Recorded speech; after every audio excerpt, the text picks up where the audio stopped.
website. Give me just a second to get going here.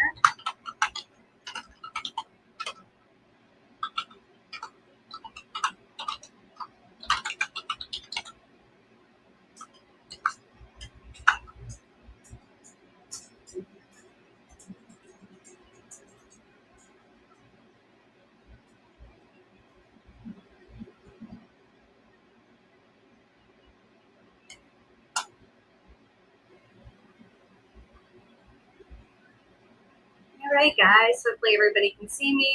Let me shut the chiller off so you can hear me. Welcome to this week's office hours, or as my husband has been calling it, craft therapy, which I think is a great name. I may just change it to that sooner or later.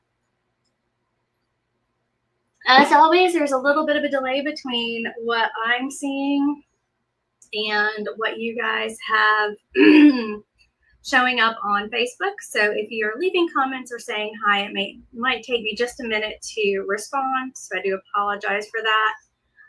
But I kind of wanted to jump in. We've had a lot of questions, a lot of folks going ahead and getting their websites set up and discussing adding Etsy to their selling profile, which is a really good idea. I know there's been some a little bit of angst about Etsy lately with some of their new policies, some of their new shop policies and creative policies. And honestly, guys, after I've read it several times and talked to other folks who have talked to Etsy, it's really about protecting us. It's about protecting especially designers who are getting most of their business from Etsy, and folks are buying their designs and then reselling the designs. So that's one of the things that Etsy is trying to avoid. The other thing they're trying to avoid is people calling something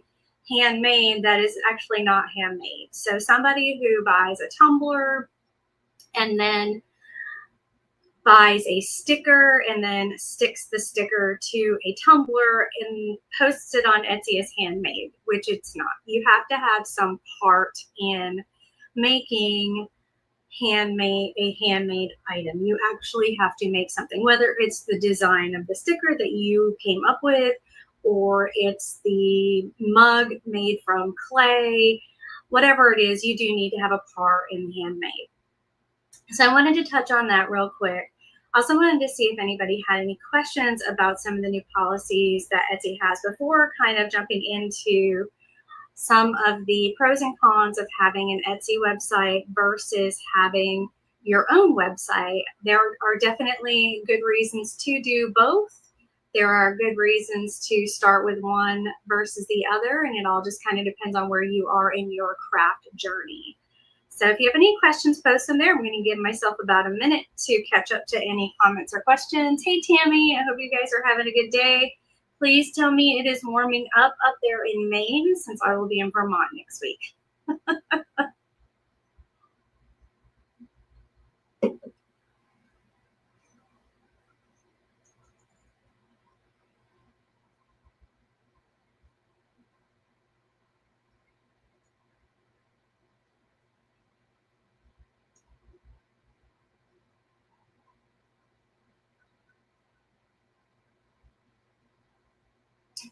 No, it has not warmed up. All right, well, I'm bringing a hoodie and jeans then.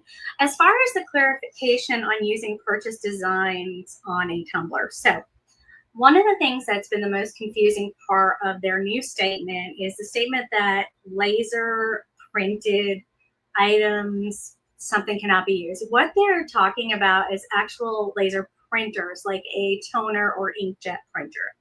So you cannot buy an item off of Etsy. You cannot buy a design, print it on your laser or inkjet printer, and then just stick it on a tumbler. You can, from what I'm gathering, this is kind of a gray area, but you can laser engrave that onto a tumbler and use it. What they're really asking you to do at that point is personalize it.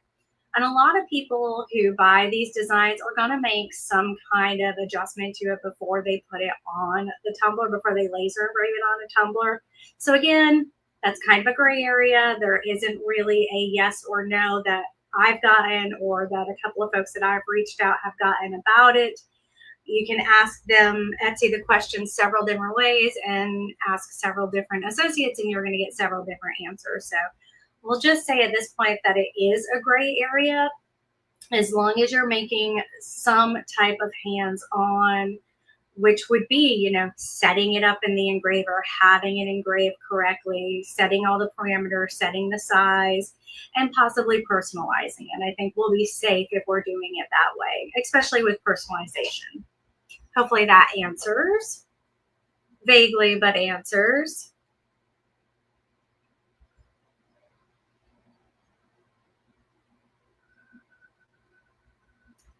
All right, so I'm going to roll into a little bit here about just kind of the pros and cons of Etsy versus having your own website. I know this is something a lot of you have talked about, or we've brought up into the group, or we've had side chats about. So I do want to make sure I'm addressing that with you guys, since we are not doing classes on it quite yet. I do intend to start doing classes again, probably mid-fall, closer to the holiday season, where I can really help you guys out. I know so many folks are so busy in the summer, it's hard for you to catch a live stream, and I want to make sure we're reaching as many folks as we can per class. So with that said,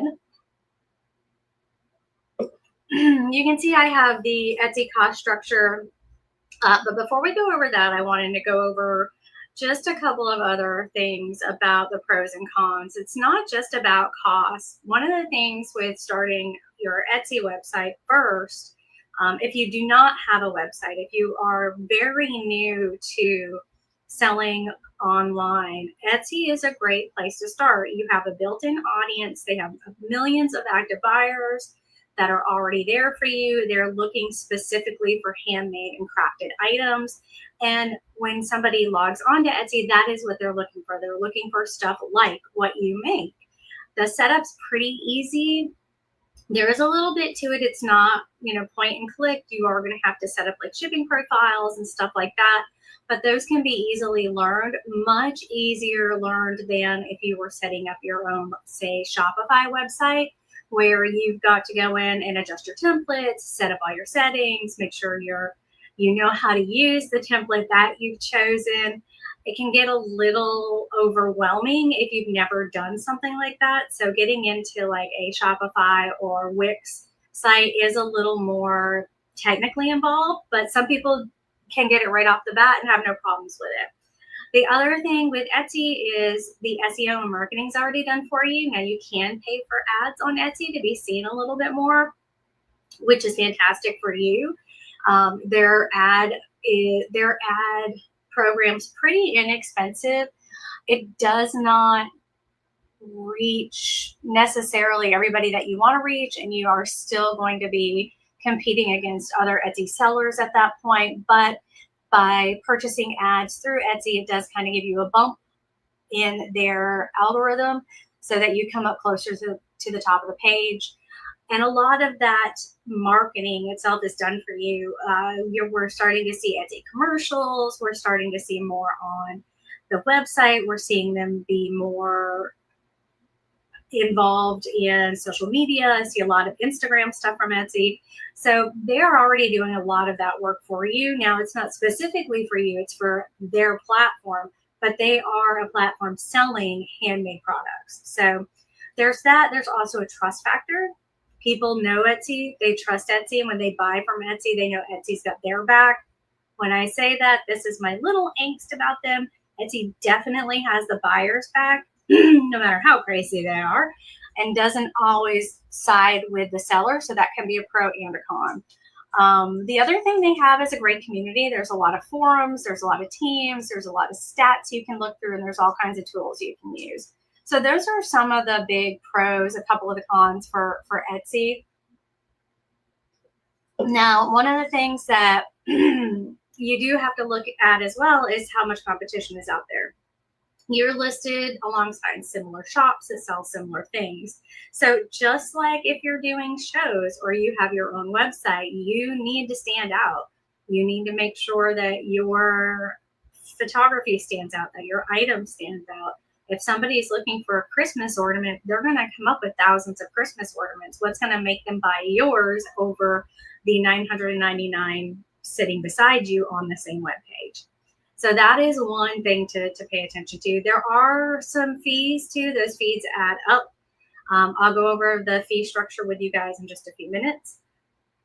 And then there's definitely less branding freedom. I had a conversation with, I believe it was Christina this week, about how we do see a lot of folks who put their branding, like their logo, their website, their Facebook pages, their social media links at the end of their images. Like that is the last image that they have on their listing, is showing who, how they can be contacted outside of Etsy. That is against Etsy policy. You cannot do that, or I should say you legally cannot do that. People do it all the time, but people also get their stuff shut down, their shops shut down for stuff like this. So if you do decide to do that, you are taking a risk. You have to weigh out if that risk is worth it or not. So you really don't get a whole lot of branding. And there's no ownership of customer info. You guys have heard me say this a million times. Get your mailing list going. You will be so much happier if you do. Start a mailing list, start a mailing list, start a mailing list. That mailing list is yours. Those customers are yours. Customers who purchase from you on Etsy are Etsy customers. They are not yours. You cannot add them to your mailing list. You cannot ask them if they want to be a part of your mailing list. Now, again, this is something that does happen, and it's up to you if you want to take that risk or not.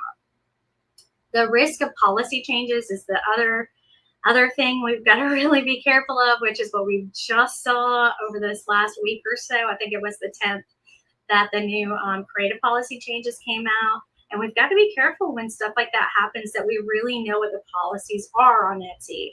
When you are running your own website, you're following your policies. And then if you're like reselling something, you've got to follow the policies of whomever you're getting the blanks or the wholesale items from before you can sell them. But you don't have to worry so much about those policies changing without you knowing it. And that is one thing that does happen in your Etsy shops. And you can get shut down for the littlest things. If you're not careful and you put the word Disney in your shop somewhere, even if it's Disney-like, you can be shut down for copyright infringement pretty quickly. Don't want to scare people away from Etsy, though. It is a really great platform when you're starting. So even if you were to do these things like Disney or NFL on your own website, there is still a good chance you will get your own website shut down. The biggest difference between the two is if it happens on Etsy, you'll get a cease and desist letter from legal that tells you to take it off. Sometimes you lose your shop, sometimes you just lose the listing. If it happens to your personal site, they can come after you and sue you, or there's a better chance that they will for copyright infringement. So keep that in mind as well. So one of the nice things about holding your own site is you do have full branding. Like you've got total control. Your colors, your designs, putting your logo, what pictures you put up, what you sell. Some people like to sell, I've seen some very hilarious, very cute adult style ornaments. They are great. You can sell those on Etsy, but there's a whole bunch of stuff you got to jump through. You could sell that stuff on your website, easy peasy. You can sell a digital product. You can sell a drop ship product. You can sell physical products. If it is your website, you can sell whatever you like. That's within the realm of legality. Obviously, you cannot sell things like Mickey Mouse t-shirts or NFL shirts or whatever type of copywritten things are, unless you have a legal binding contract from them. You also have customer ownership, and that's one of the things that I will constantly tell you guys to do is get your email list together. So with your email list, you own those customers. If they sign up to hear from you, you can email them whenever you have a sale, whenever you have a drop, whenever you have a new product, whenever you put out a blog page, and let them know that you are there and you're sharing information with them. Now, email list, you'll get people who'll sign up and people who'll unsubscribe, and that's perfectly fine. The people who unsubscribe, you didn't want to talk to them anywhere. They're not your customers. There's no marketplace fees either. And again, I want to go over the cost structure for the both of them a little bit separately. So that's one thing we do want to talk about toward the end here. The other really cool thing with things like Shopify, I am a Shopify fan. I've used Squarespace, I've used Wix, I've used GoDaddy. I've just fallen into Shopify because their e-commerce setup is a little more robust. It is a little bit harder to get used to, but I've been doing it for several years now. So if anybody has questions, you guys all know where to reach me. But I am a fan of Shopify. And one of the reasons I'm a fan of Shopify is they have so many apps. And a lot of them are free apps that help you create your email list, run your backend, run your accounting system. They help with analytics. And it's a really good way to scale your business. So if you're looking at those two things, one thing that Etsy definitely has over running your own website is it has that built-in traffic. It has that trustworthiness that people are used to. When you build your own website, nobody really knows who you are. You'll be hopefully sending everybody you know from every show you've ever been to or every person you've ever talked to your website. And those people hopefully will bring friends and family and all of those in to check out your stuff and buy your stuff from you. The way we got our website off the ground was I started an Etsy site and was on Etsy for probably 3 years before I built my own website. And when I built my own website, I made sure I told everybody at every show. I had business cards that I left everywhere, and I mean everywhere. Like I would pull up my website in Best Buy on the computers and leave my business card there. I'm not kidding, guys. This is how crazy I was about getting my website out. But I didn't want to pay for traffic. Now I'm doing a little bit different stuff. I am paying for my traffic. I'm actually running social media. You guys see me all the time, and it takes a lot of time to do the amount of social media that I do for everybody.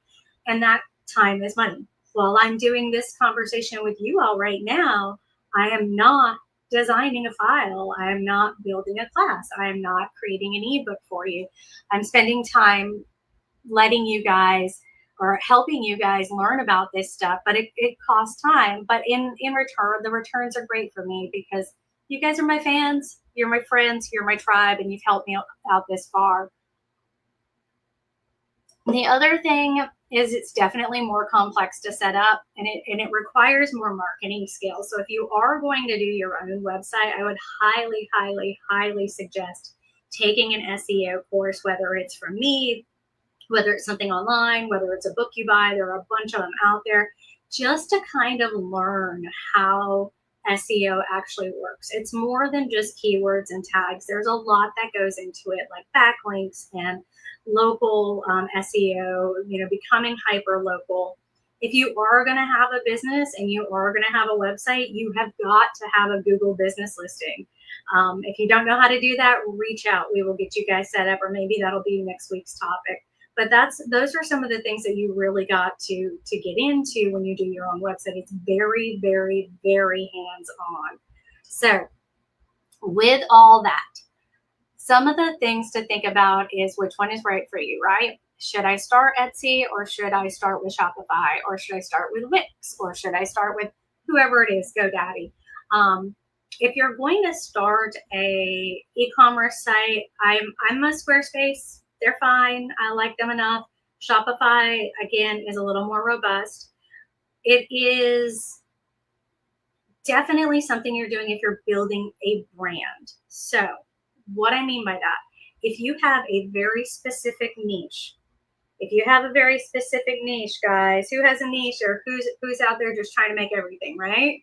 We need a niche. If you have a very specific niche and you're trying to build a brand around that niche and people know you for that, you already have an email list and you already have repeat customers, go ahead and start your own website. You've already got some establishment in your locale, and then you can start putting money toward the money that you might put towards Etsy. You can put toward doing some marketing, some Facebook ads, Google ads, SEO marketing, and stuff like that. If you're just getting started, if you do not have a niche and you are testing out a bunch of products right now, starting with Etsy is your best bet. It's going to be the easiest thing for you to do. It's going to help you learn how to list things correctly. It's going to help you learn what you're really good at making and help you learn what you're really good at selling. So that is going to be my advice for you. If you're just starting out, if you don't have a niche and you don't already have a following, start with an Etsy shop. If you have all those things and you have a really strong brand and you want to just bring out brand awareness, you want to strengthen your brand and you want to start expanding, then go ahead and start with the Shopify shop. So let's get into the numbers here, because I know this is what a lot of you are worrying about or questioning. I can't believe I've only been talking for 20 minutes. It seems like it's been an hour. Actually, let me pause right here. Does anybody have any questions? Give it just a minute.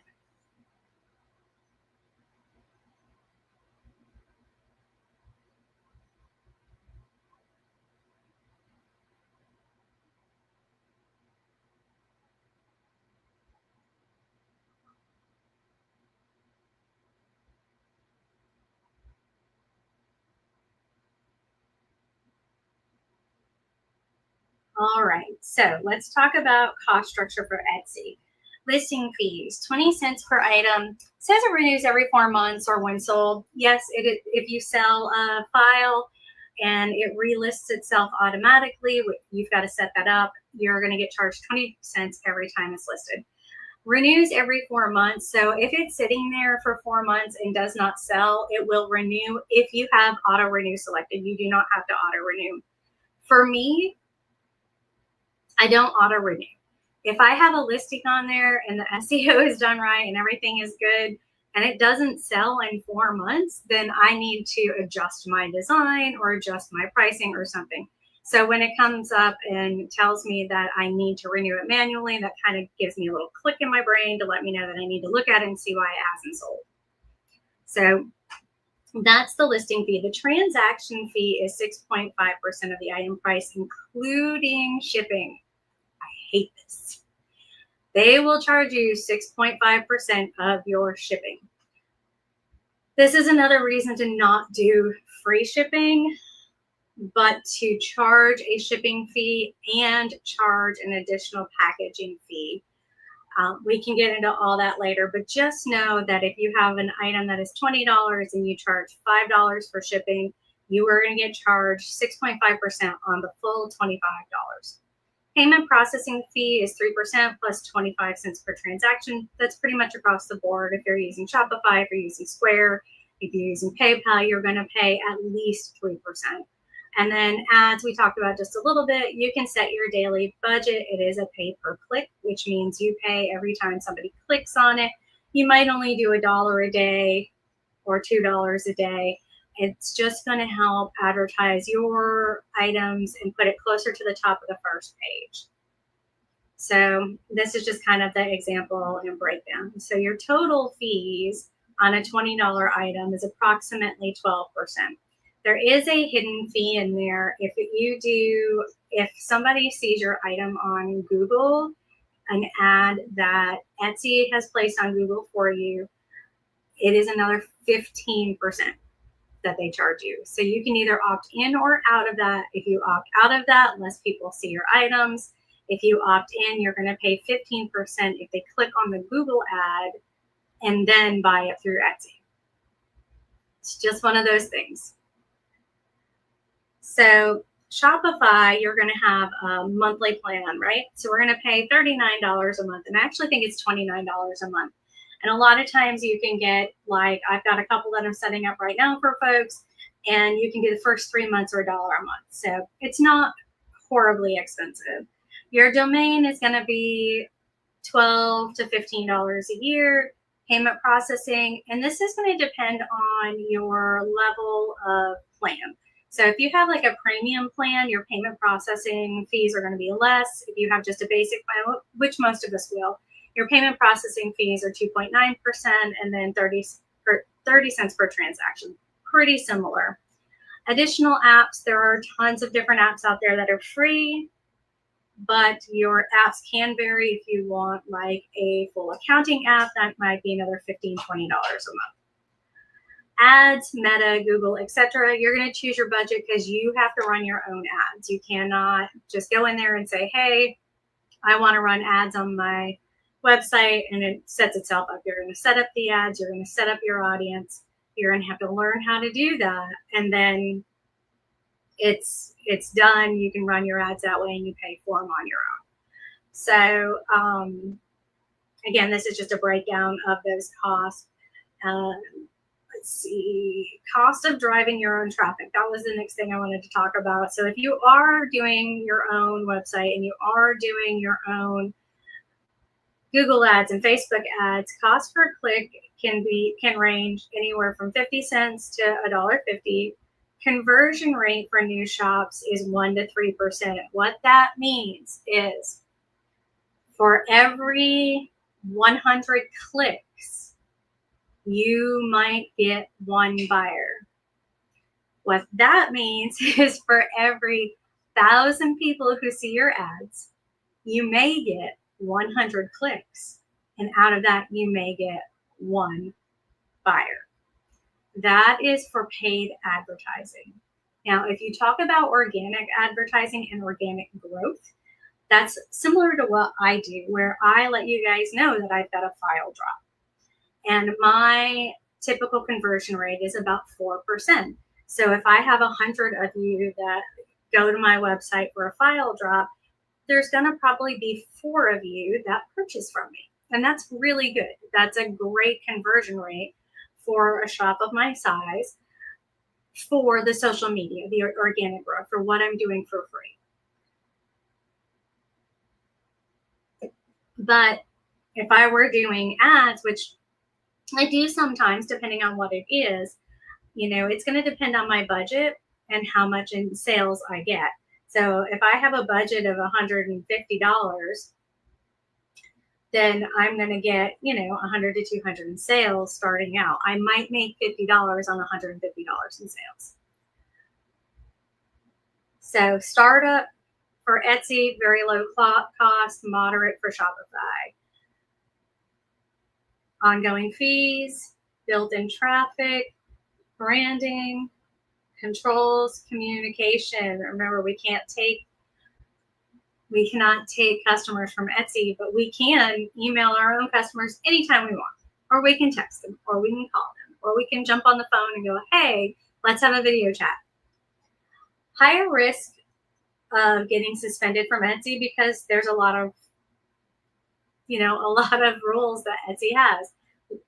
Lower for your own site, but not 100% impossible to do. If you do decide to sell Disney stuff on your website, there's a good possibility Disney's going to come after you. Again, I like Etsy as a starter. I love using it as a place to test your product, to test what you want to do, where you want to go, to help you find what your niche is, to help you find what you love to make. And it also helps you figure out your photography, figure out how to do some SEO, because you've got to come up with tags that work for Etsy for people to find your stuff. So there's a little bit of SEO training built into building an Etsy site. There's also learning how to do descriptions and your titles. All those things will just help you, if you're starting out, will help you grow into a Shopify or Wix, or I don't even remember all the other ones out there, Squarespace, GoDaddy, all these other websites that you can do. So those are all going to be out there and available to you. But it's going to be in your best interest to have your niche, your following, and your brand nailed down before you start doing your own website. One of the things that comes up a lot is, when I am trying to figure out how to do an ad, say I'm selling my Lightburn course, I need to go out and find customers that I know are going to be interested in that course. So I've got to go through a ton of demographics to set up an audience or to target a very specific audience on Facebook and Google to reach them so that they can find my training program, right? And that takes a lot. It's taken me a lot to figure out who I want to show these ads to, who should see them, will they click on it? And I've run probably 10 ads for that Lightburn class before I got my first sale. So there's a lot of tweaking that goes into bringing non-organic traffic into your site. So you really want to have that strong sense of relationship with your current customers. And you want to be going to shows and talking about your business and your brand all the time before you jump into getting a website of your own. This, my dears, is all my opinion. There is no 100% fact that you have to do Etsy before you do Shopify. It is just my opinion based on my experience and based on seeing what others have done and how they've struggled with their own websites and how frustrating it can be, or how successful their websites have been because they already had an Etsy shop and everything was already in place for them. So I hope this has been super helpful to you guys. Remember, you can reach out with questions or concerns at any point in time. And if you do have any questions now, I will, again, I'm on a little bit of delay from what you guys are. So I'll sit here quietly for a couple of minutes and shoot if you have any questions. If not, I will jump off here in about 5 minutes and we will see you all.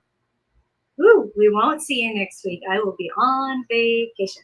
So we'll see you in a couple of weeks.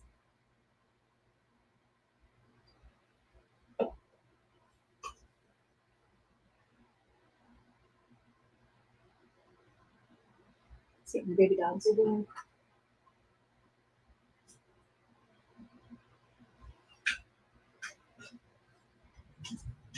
Most pathetic dog on earth.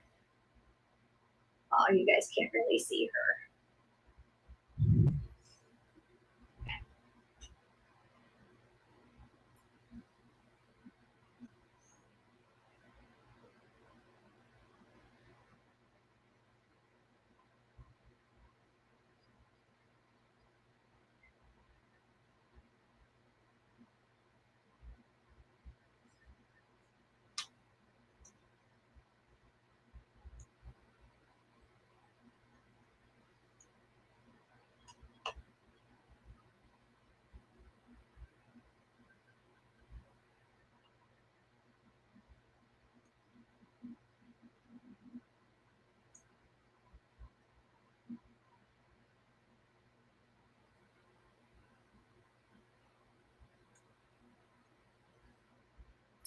All right, there doesn't look like there are any questions, so I'm going to let y'all go. I will see you soon. Just let me know if you need me, guys. Talk to you later. Thanks and bye.